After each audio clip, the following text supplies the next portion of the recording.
شروع اللہ کے نام سے جو بڑا مہربان نہایت رحم والا ہے۔ الف لام میم را۔ اے محمد صلی اللہ علیہ وآلہ وسلم، یہ کتاب الہی کی آیتیں ہیں اور جو تمہارے پروردگار کی طرف سے تم پر نازل ہوا ہے حق ہے، لیکن اکثر لوگ ایمان نہیں لاتے۔ خدا وہی تو ہے جس نے ستونوں کے بغیر آسمان جیسا کہ تم دیکھتے ہو اتنے اونچے بنائے، پھر عرش پر جا ٹھہرا اور سورج اور چاند کو کام میں لگا دیا، ہر ایک ایک میعاد معین تک گردش کر رہا ہے۔ وہی دنیا کے کاموں کا انتظام کرتا ہے، اس طرح وہ اپنی آیتیں کھول کھول کر بیان کرتا ہے کہ تم اپنے پروردگار کے روبرو جانے کا یقین کرو۔ اور وہ وہی ہے جس نے زمین کو پھیلایا اور اس میں پہاڑ اور دریا پیدا کیے اور ہر طرح کے میووں کی دو دو قسمیں بنائیں۔ وہی رات کو دن کا لباس پہناتا ہے، غور کرنے والوں کے لیے اس میں بہت سی نشانیاں ہیں۔ اور زمین میں کئی طرح کے قطعات ہیں ایک دوسرے سے ملے ہوئے، اور انگور کے باغ اور کھیتی اور کھجور کے درخت، بعض کی بہت سی شاخیں ہیں اور بعض کی اتنی نہیں ہوتی، باوجود کہ پانی سب کو ایک ہی ملتا ہے، اور ہم بعض میووں کو بعض پر لذت میں فضیلت دیتے ہیں، اور اس میں سمجھنے والوں کے لیے بہت سی نشانیاں ہیں۔ اگر تم عجیب بات سننی چاہو تو کافروں کا یہ کہنا عجیب ہے کہ جب ہم مر کر مٹی ہو جائیں گے تو کیا از سر نو پیدا ہوں گے؟ یہی لوگ ہیں جو اپنے پروردگار سے منکر ہوئے ہیں، اور یہی ہیں جن کی گردنوں میں طوق ہوں گے، اور یہی اہل دوزخ ہیں کہ ہمیشہ اس میں جلتے رہیں گے۔ اور یہ لوگ بھلائی سے پہلے تم سے برائی کے جلد خواستگار یعنی طالب عذاب ہیں، حالانکہ ان سے پہلے عذاب واقع ہو چکے ہیں، اور تمہارا پروردگار لوگوں کو باوجود ان کی بے انصافیوں کے معاف کرنے والا ہے، اور بے شک تمہارا پروردگار سخت عذاب دینے والا ہے۔ اور کافر لوگ کہتے ہیں کہ اس پیغمبر پر اس کے پروردگار کی طرف سے کوئی نشانی نازل نہیں ہوئی، سو اے محمد صلی اللہ علیہ وآلہ وسلم، تم تو صرف ہدایت کرنے والے ہو، اور ہر ایک قوم کے لیے رہنما ہوا کرتا ہے۔ خدا ہی اس بچے سے واقف ہے جو عورت کے پیٹ میں ہوتا ہے، اور پیٹ کے سکڑنے اور بڑھنے سے بھی واقف ہے، اور ہر چیز کا اس کے ہاں ایک اندازہ مقرر ہے۔ وہ دانائے نہا و آشکار ہے، سب سے بزرگ اور عالی رتبہ ہے۔ کوئی تم میں سے چپکے سے بات کہے یا پکار کر، یا رات کو کہیں چھپ جائے یا دن کی روشنی میں کھلم کھلا چلے پھرے، اس کے نزدیک برابر ہے۔ اس کے آگے اور پیچھے خدا کے چوکیدار ہیں جو خدا کے حکم سے اس کی حفاظت کرتے ہیں۔ خدا اس نعمت کو جو کسی قوم کو حاصل ہے نہیں بدلتا جب تک کہ وہ اپنی حالت کو نہ بدلے، اور جب خدا کسی قوم کے ساتھ برائی کا ارادہ کرتا ہے تو پھر وہ پھر نہیں سکتی، اور خدا کے سوا ان کا کوئی مددگار نہیں ہوتا۔ اور وہی تو ہے جو تم کو ڈرانے اور امید دلانے کے لیے بجلی دکھاتا اور بھاری بھاری بادل پیدا کرتا ہے، اور رعد اور فرشتے سب اس کے خوف سے اس کی تسبیح و تحمید کرتے رہتے ہیں۔ اور وہی بجلیاں بھیجتا ہے، پھر جس پر چاہتا ہے گرا بھی دیتا ہے، اور وہ خدا کے بارے میں جھگڑتے ہیں، اور وہ بڑی قوت والا ہے۔ سود مند پکارنا تو اسی کا ہے، اور جن کو یہ لوگ اس کے سوا پکارتے ہیں وہ ان کی پکار کو کسی طرح قبول نہیں کرتے، مگر اس شخص کی طرح جو اپنے دونوں ہاتھ پانی کی طرف پھیلا دے تاکہ دور ہی سے اس کے منہ تک آ پہنچے، حالانکہ وہ اس تک کبھی بھی نہیں آ سکتا۔ اور اسی طرح کافروں کی پکار بیکار ہے۔ اور جتنی مخلوقات آسمانوں اور زمین میں ہے، خوشی سے یا زبردستی سے خدا کے آگے سجدہ کرتی ہے، اور ان کے سائے بھی صبح و شام سجدے کرتے ہیں۔ ان سے پوچھو کہ آسمانوں اور زمین کا پروردگار کون ہے؟ تم ہی ان کی طرف سے کہہ دو کہ خدا۔ پھر ان سے کہو کہ تم نے خدا کو چھوڑ کر ایسے لوگوں کو کیوں کارساز بنایا ہے جو خود اپنے نفع و نقصان کا بھی اختیار نہیں رکھتے؟ یہ بھی پوچھو کیا اندھا اور آنکھوں والا برابر ہے، یا اندھیرا اور اجالا برابر ہو سکتا ہے؟ بھلا ان لوگوں نے جن کو خدا کا شریک مقرر کیا ہے، کیا انہوں نے خدا کی سی مخلوقات پیدا کی ہے جس کے سبب ان کو مخلوقات مشتبہ ہو گئی ہے؟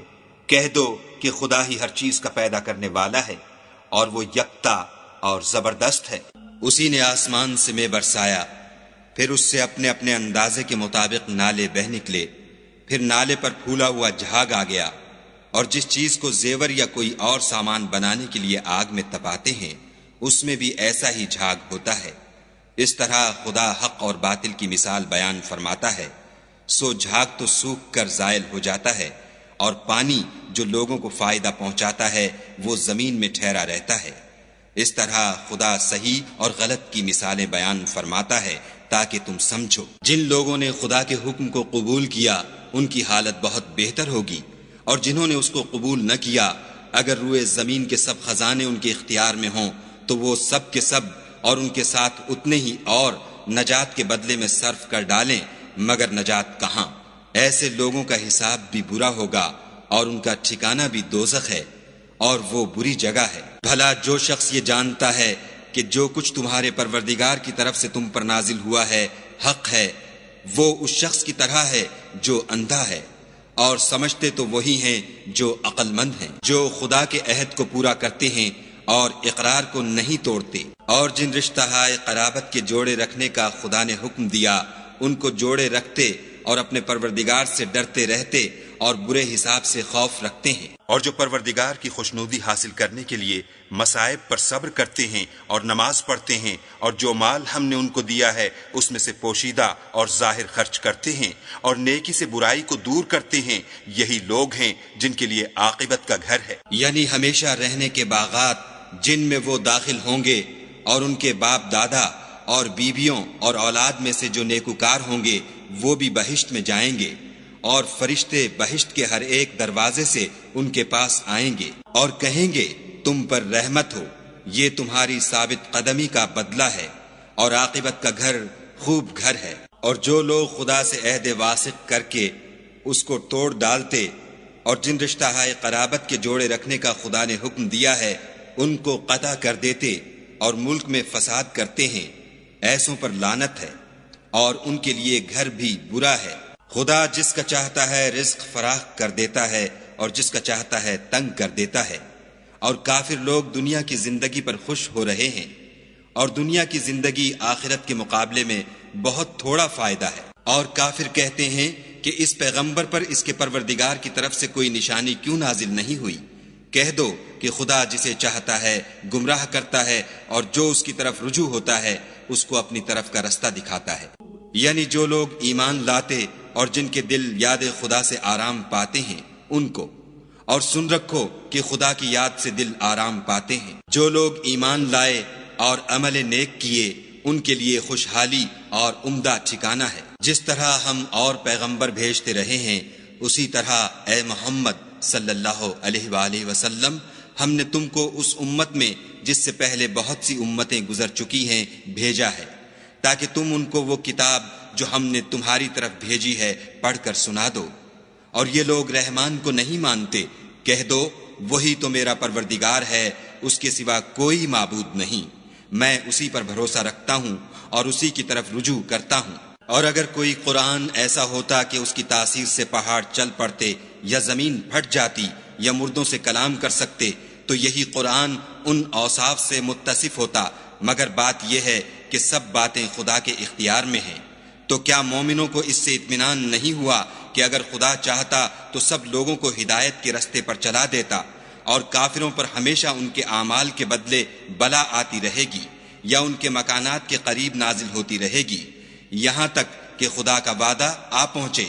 بے شک خدا وعدہ خلاف نہیں کرتا۔ اور تم سے پہلے بھی رسولوں کے ساتھ تمسخر ہوتے رہے ہیں، تو ہم نے کافروں کو مہلت دی پھر پکڑ لیا، سو دیکھ لو کہ ہمارا عذاب کیسا تھا۔ تو کیا جو خدا ہر متنفس کے اعمال کا نگراں و نگہبان ہے وہ بتوں کی طرح بے علم و بے خبر ہو سکتا ہے؟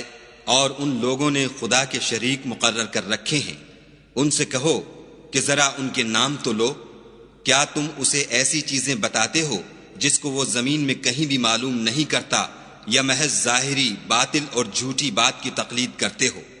اصل یہ ہے کہ کافروں کو ان کے فریب خوبصورت معلوم ہوتے ہیں اور وہ ہدایت کے رستے سے روک لیے گئے ہیں، اور جسے خدا گمراہ کرے اسے کوئی ہدایت کرنے والا نہیں۔ ان کو دنیا کی زندگی میں بھی عذاب ہے اور آخرت کا عذاب تو بہت ہی سخت ہے، اور ان کو خدا کے عذاب سے کوئی بھی بچانے والا نہیں۔ جس باغ کا متقیوں سے وعدہ کیا گیا ہے اس کے اوصاف یہ ہیں کہ اس کے نیچے نہریں بہہ رہی ہیں، اس کے پھل ہمیشہ قائم رہنے والے ہیں اور اس کے سائے بھی۔ یہ ان لوگوں کا انجام ہے جو متقی ہیں، اور کافروں کا انجام دوزخ ہے۔ اور جن لوگوں کو ہم نے کتاب دی ہے وہ اس کتاب سے جو تم پر نازل ہوئی ہے خوش ہوتے ہیں، اور بعض فرقے اس کی بعض باتیں نہیں بھی مانتے۔ کہہ دو کہ مجھ کو یہی حکم ہوا ہے کہ خدا ہی کی عبادت کروں اور اس کے ساتھ کسی کو شریک نہ بناؤں۔ میں اسی کی طرف بلاتا ہوں اور اسی کی طرف مجھے لوٹنا ہے۔ اور اسی طرح ہم نے اس قرآن کو عربی زبان کا فرمان نازل کیا ہے، اور اگر تم علم و دانش آنے کے بعد ان لوگوں کی خواہشوں کے پیچھے چلو گے تو خدا کے سامنے کوئی نہ تمہارا مددگار ہوگا اور نہ کوئی بچانے والا۔ اور اے محمد صلی اللہ علیہ وآلہ وسلم، ہم نے تم سے پہلے بھی پیغمبر بھیجے تھے اور ان کو بیویاں اور اولاد بھی دی تھی، اور کسی پیغمبر کے اختیار کی بات نہ تھی کہ خدا کے حکم کے بغیر کوئی نشانی لائے۔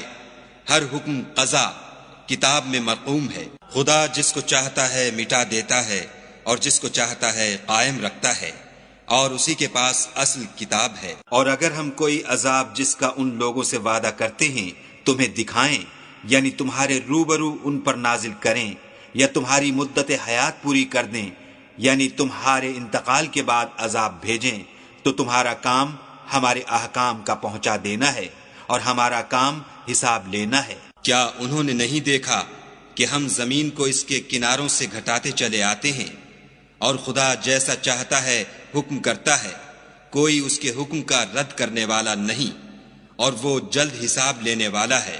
جو لوگ ان سے پہلے تھے وہ بھی بتہری چالیں چلتے رہے ہیں، سو چال تو سب اللہ ہی کی ہے۔ ہر متنفس جو کچھ کر رہا ہے وہ اسے جانتا ہے، اور کافر جلد معلوم کریں گے کہ عاقبت کا گھر یعنی انجام محمود کس کے لیے ہے۔ اور کافر لوگ کہتے ہیں کہ تم خدا کے رسول نہیں ہو۔ کہہ دو کہ میرے اور تمہارے درمیان خدا اور وہ شخص جس کے پاس کتاب آسمانی کا علم ہے گواہ کافی ہیں۔